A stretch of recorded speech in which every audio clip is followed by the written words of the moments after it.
Ah, the Die Hard clone. A description that goes along with a certain amount of action films. Whether it's on a battleship, a train, a hockey rink, an airplane, a school for delinquents, or a shopping mall. Somehow an all-star team of international terrorists will take over whatever location you're hanging out in and really fuck up your day. For 90s action star Thomas Ian Griffith, it's a ski resort. Right off the bat, the movie reminds us that it's not actually released by Paramount Studios, but it does have a cop with a checkered past. Nice to know that the emotion this girl was feeling before being blown to pieces was mild confusion and annoyance. Thomas Ian Griffith plays Chicago detective Jack Wilde. Of course he fucking does. Things are a bit awkward here between Riggs and Murtaugh, since Riggs is a loose cannon. You know what they've been calling you for the past few months down at the precinct? Fumbles. Crackerjack. If your name is already Jack Wilde, why the fuck do you need a nickname? Jack senses an intruder, so he unscrews the light bulb, which totally makes it pitch black.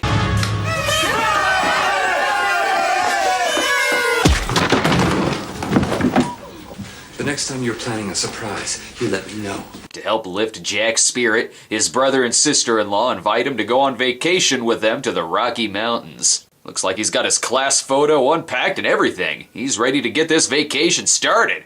I'm locking this up in our room till the end of our stay. In walks Nastasia Kinski, who looks relieved that she's here and not doing Terminal Velocity 2. This ski slope has everything, even mobsters. Mario, I was about your age when I first came here with your Aunt Maria. Wait, so that line actually worked? It sure is taking the villains a while to show up. There's absolutely no reason why this evening should not continue as pleasantly as possible. Now, where is Mr. Takagi? I must say, though, John McClane never did try the pretending to be drunk tactic. How's it going? Well, this chick from downstairs says you're gonna meet me up here, you know?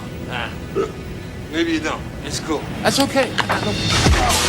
By the way, why is all of this happening? Actually, it has more to do with stealing diamonds from Don Giallo here. But before he can tell them where the diamonds are, he has a heart attack. Also, isn't taking over 100 hostages and using mercenaries to secure a ski resort kinda overkill just to steal some diamonds from a handicapped retired mafioso? Okay, folks.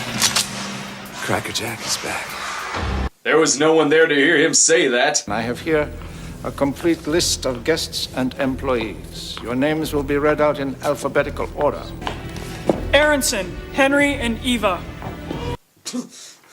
Angela's a terrorist and was a boy this entire time. Time to call in the big guns. Sir, we got an activated ELT beacon. To cover up that they're related to the hero, his family tries to pass off the baby as Jack Wilde. And I'm starting to question Jack's competency here. When his family has guns pointed at their heads, Jack makes his position noticeable, causing the villains to fire at the ceiling, thus causing glass to rain down on the hostages and the newborn baby.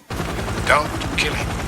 I'm afraid he may have the stones. Also, he may have the detonators. The helicopter comes to check on them, and good luck throwing a dead body on top of that. Wait a sec, there is somebody.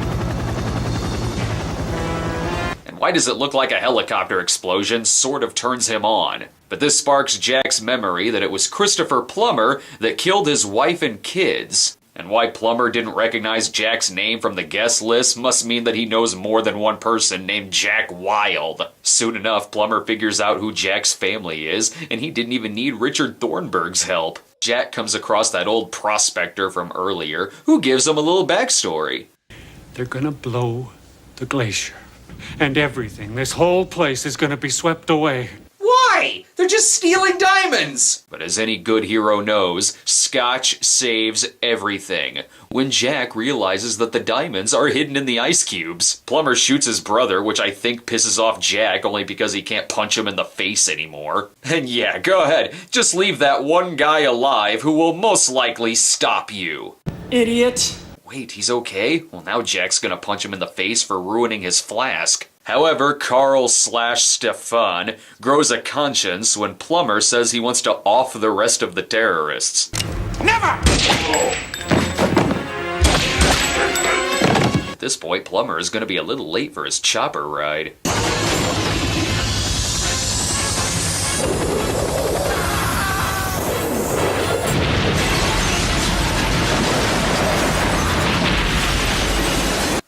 Was that supposed to happen? That just seemed rather careless on the pilot's part. Uh-oh, this is gonna get good. You killed my wife.